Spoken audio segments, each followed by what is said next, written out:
ngoja leo niwasababishie adha, bali uslub za baadhi ya watu na lifestyle yao ni maudhi kwa wengine.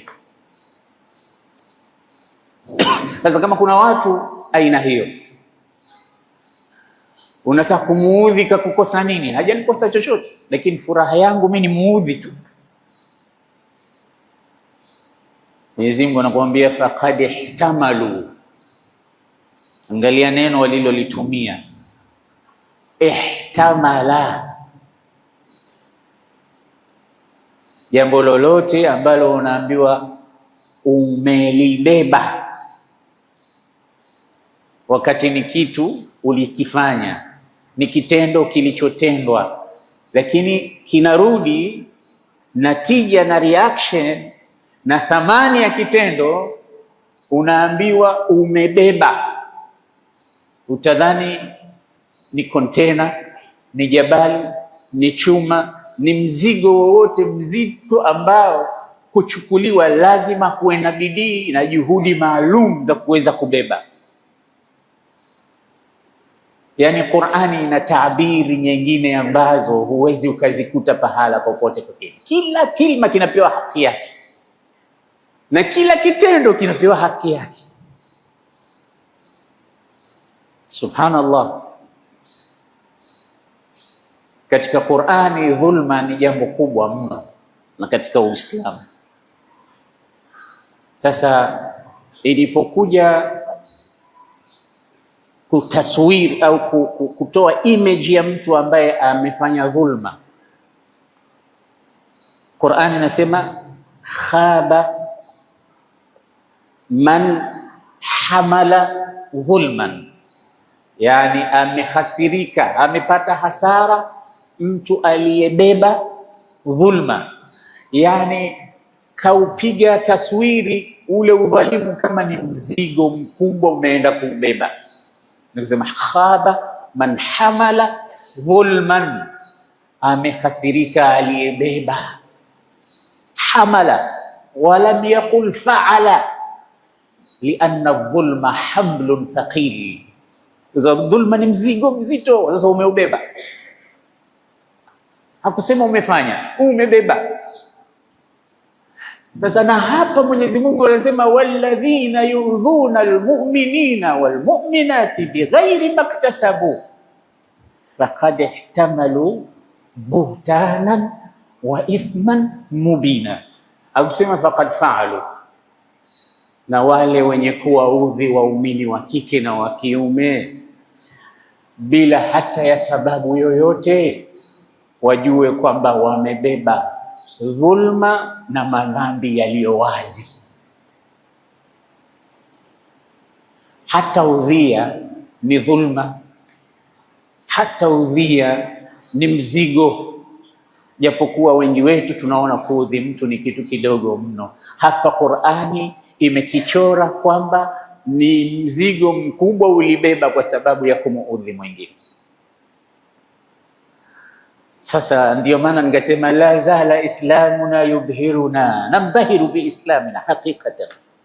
Bado dini yetu ya Uislamu inatushangaza mpaka sisi wenyewe Waislamu. Kumbe Muislamu hatakiwi kumuudhi Muislamu mwenzake wa kike wala wa kiume, na sio Muislamu tu,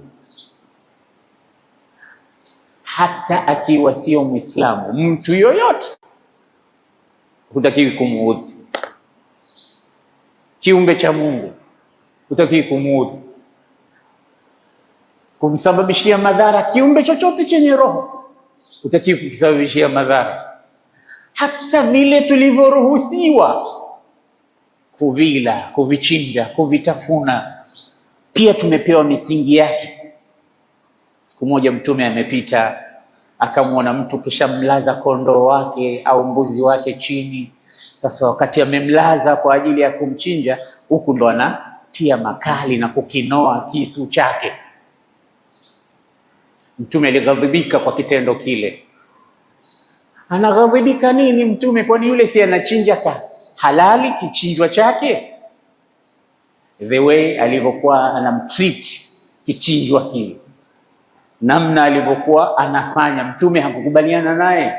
akawa mkali, akamuuliza aturidu an tumitaha marratain, we unataka kumuua mara mbili huyo mnyama, yumsababishia yani kifo mara mbili? Kwa nini? Anasema kwanza lile jambo la kumkamata ukamlaza kwa ajili ya ushamlaza pale, au ukimlaza kama ni kuku, kama ni kondoo, kama ni ng'ombe, utaona anafurukuta kwa sababu umeshaona.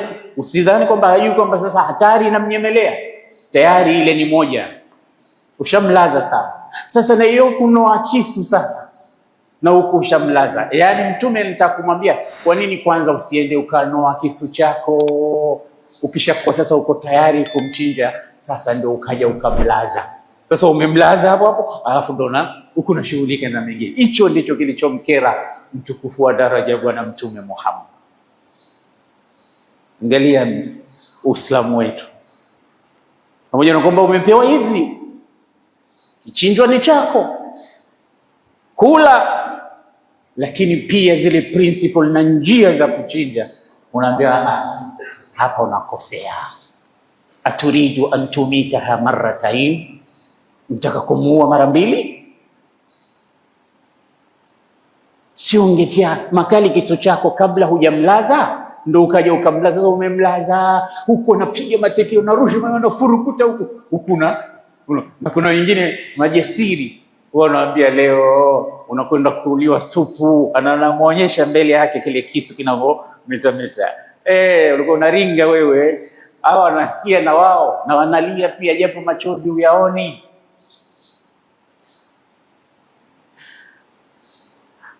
Allah subhanahu wa ta'ala amemuadhibu mwanamke kwa hadithi ya Bwana Mtume Muhammad.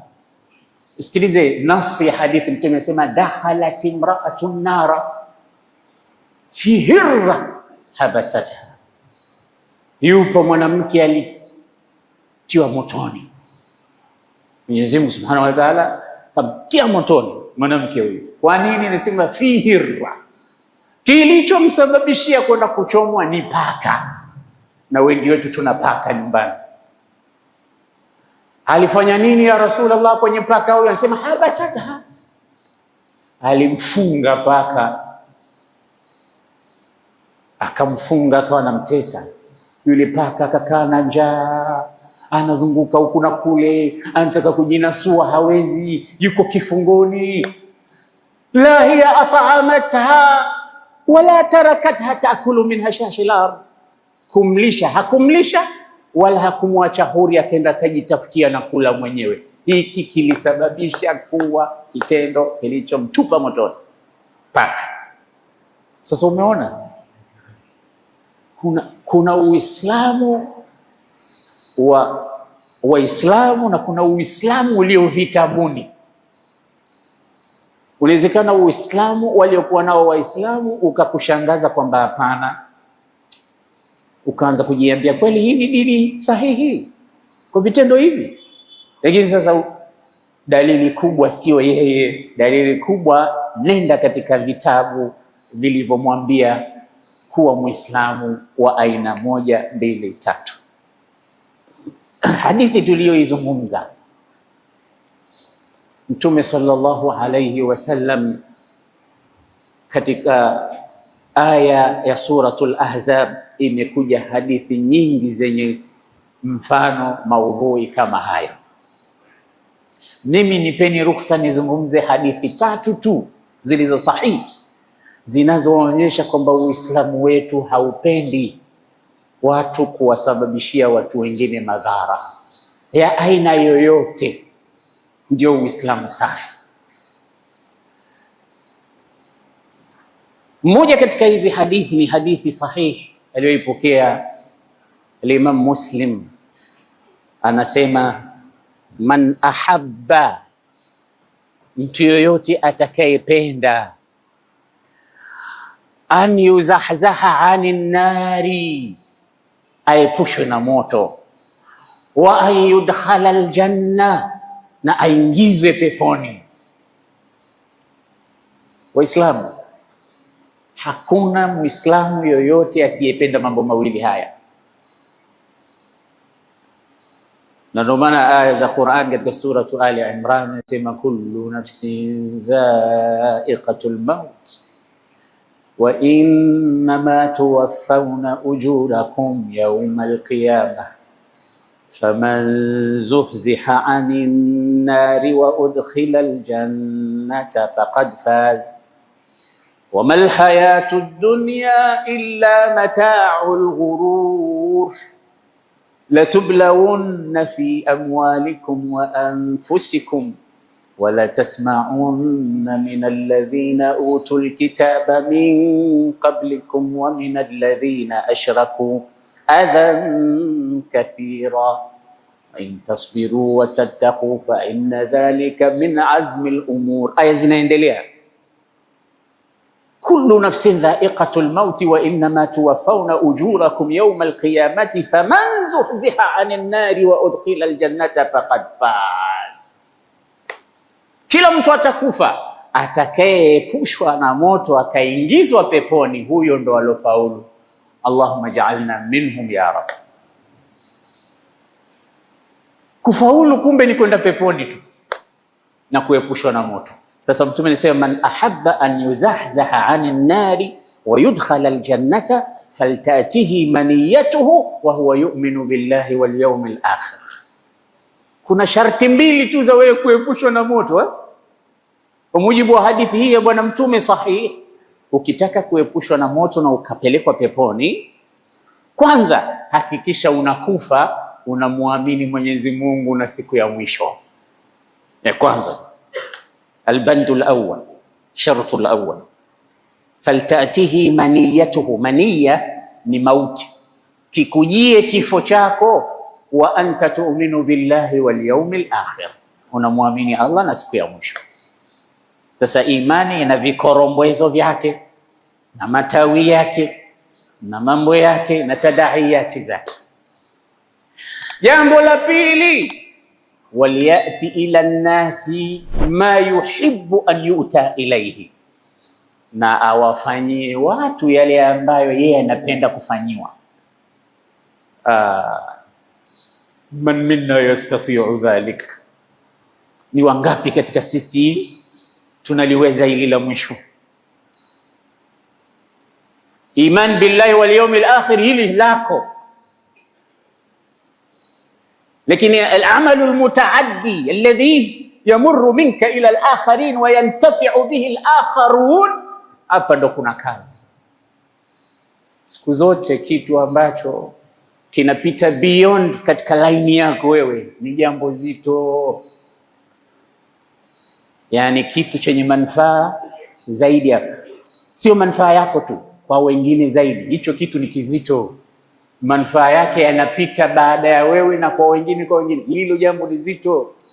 Kila mmoja anapenda mazuri yawe yake.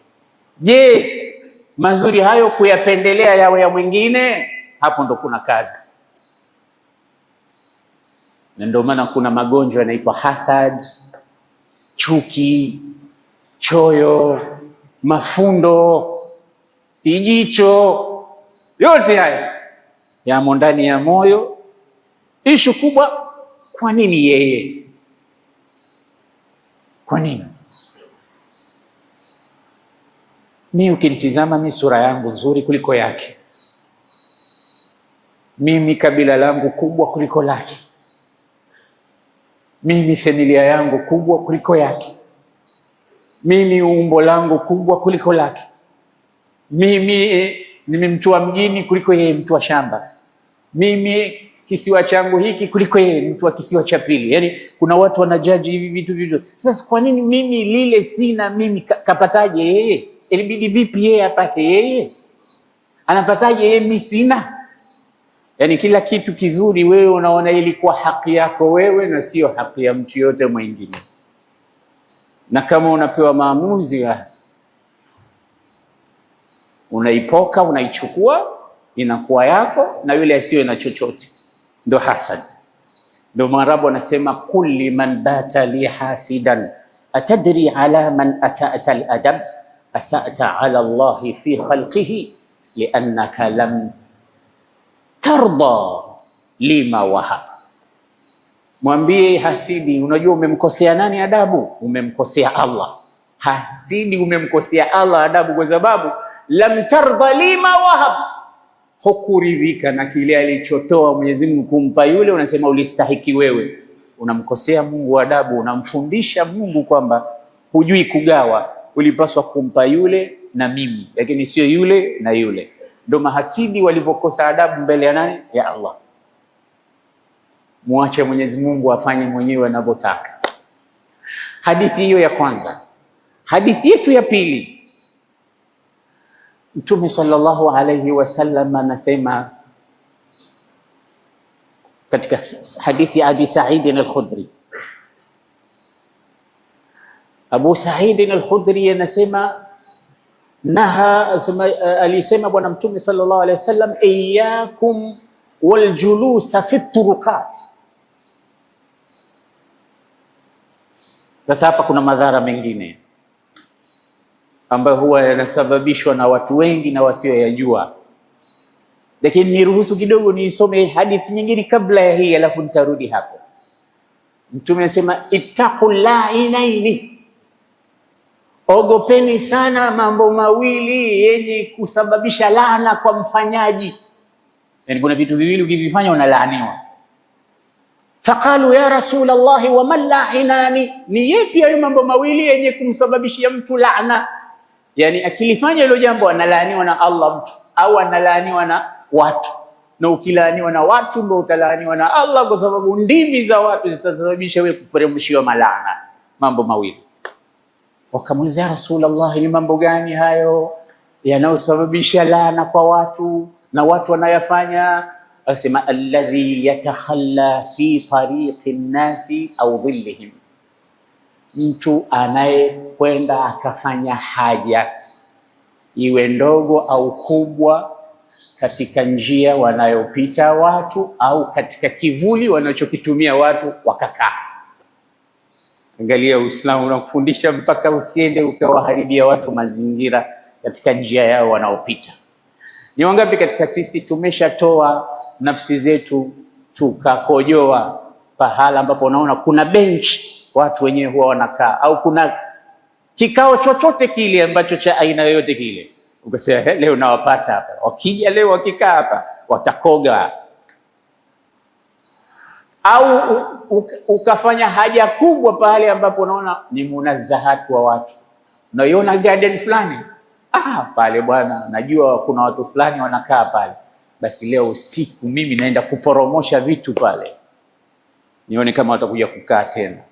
Alafu ukitoka pale unakwenda umefanya jambo kweli kweli. Sasa bwana, huyu kiumbe huyu, huyu bwana, huyu kiboko yao, unafurahi, watu wamekusifu kwamba umeenda kunya pahali ambapo watu wamepumzika wenyewe na familia zao, wanakuja pale kupumzika. Alafu wewe una jina kubwa pengine la mmoja katika mitume waliokuja kutangaza Uislamu, unasema huo ndio Uislamu. Hapana ndugu zangu, Uislamu sio kuja hapa msikitini tukaswali tu. Uislamu ni the way tunaishi na watu kule na wale ambao sio Waislamu hasa. Angalia tena, ili Uislamu wako uwe unakwenda sambamba na maneno unayoyazungumza. Angalia alfadh alhadith wa kalimatuha tayyiba. Angalia maneno yake yanasemaje? Ittaqul la'inaini. Qalu wa man la'inani ya Rasulullah? Qala alladhi yatakhalla fi tariqi nnasi, lam yaqul fi tariqi almu'minin. Mwenye kufanya haja kubwa katika njia ya watu sio Waislamu, sio njia ya Waislamu, kwa sababu njia hizi hawapiti Waislamu tu, wanapita wote. Tariqi nnas, wawe Waislamu wawe si Waislamu, ni tariqu nnas, njia ya watu ile. Wewe umeenda kufanya haja pale,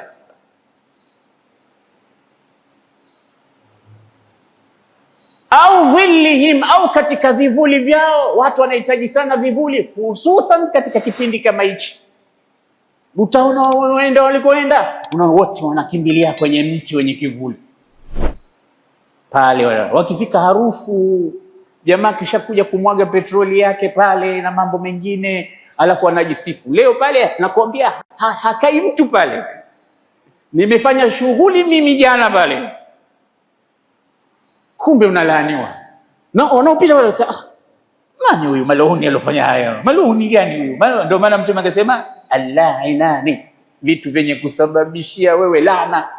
Kwa sababu kila atakayesema, atakayevuta harufu mbaya pale au kuona kile kitu kilichowekwa pale atakulani. Wewe unatarajia nini?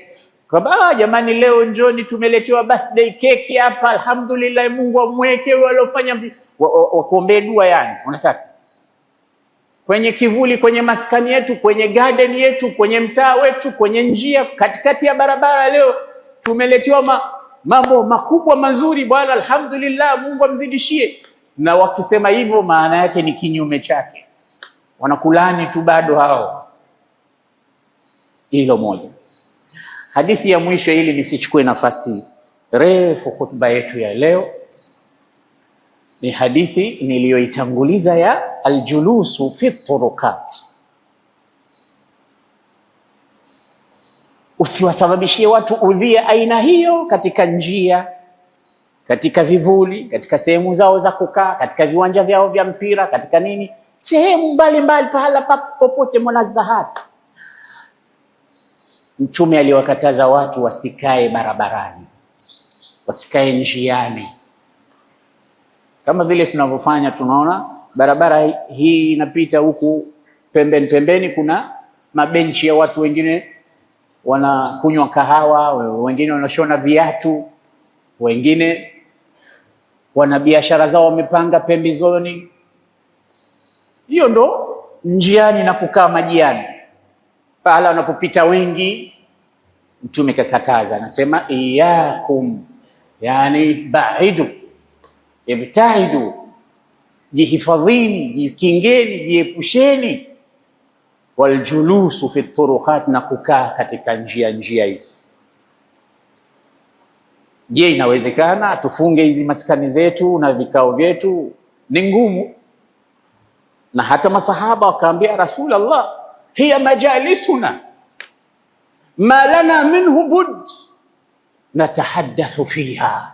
Rasulullah, hivi vikao vyetu hivi wallahi ni muhimu sana. Hizi maskani zetu hizi, unaona tumeweka mabenchi, tunakunywa kahawa, ni muhimu sana. Natahaddathu fiha. Na nyingine, unajua mtu umeshakaa nyumbani, umeshachoka, ule moto kule nyumbani wa wake zetu umewaka mpaka unaona kuuzima, ni kuja pale ukaanza tena kusema umeliona lile goli la jana na hivi na mambo mengine. Malana minha, hatuna budi kuja kukata yale ya nyumbani, tukaja tukayazima na kuyazimua kidogo katika turukati kama hizi. Hatuna budi ya Rasulullah, tunaongea mengi huku. Mtume akasema fa idha abaitum, kama mnakataa, illa almajlis au illa aljulusa fihi, fa idha abaitum illa almajlisa fihi au illa aljulusa fiha fa'atu tariqa haqqahu. Kama mnakataa, mnang'ang'ania lazima mkae kwenye hizo njia, basi ziko haki zake, lazima mzitekeleze mkikaa katika njia. Leo unaambiwa njia ina haki zake. Sasa Mtume anakuambia, qalu wama haqquha ya Rasulullah, turuqati ina haki zake, tueleze haki za njia ya Rasulullah. Akasema mambo matano. Mtume anakuruhusu kaa njiani, lakini usisahau kuipa haki yake hiyo njia, na haki yake ni mambo matano. La kwanza akasema raddu salam. Ukipita hapo watu wakikukamkia asalamu alaykum, unatakiwa urudishe salamu. Sijaona mji una salamu nyingi kama Unguja, umefuata nini hapo? Maana hapa nimeitikia salamu mpaka sasa hivi shingo inaniuma. Alokutuma uje hapo ukae nani? Sisi tumeambiwa ala man taarif wa man lam taarif, wape salamu unaowajua na usiowajua, tukikuona tu tutakupa salamu. Unasema basi bwana pita.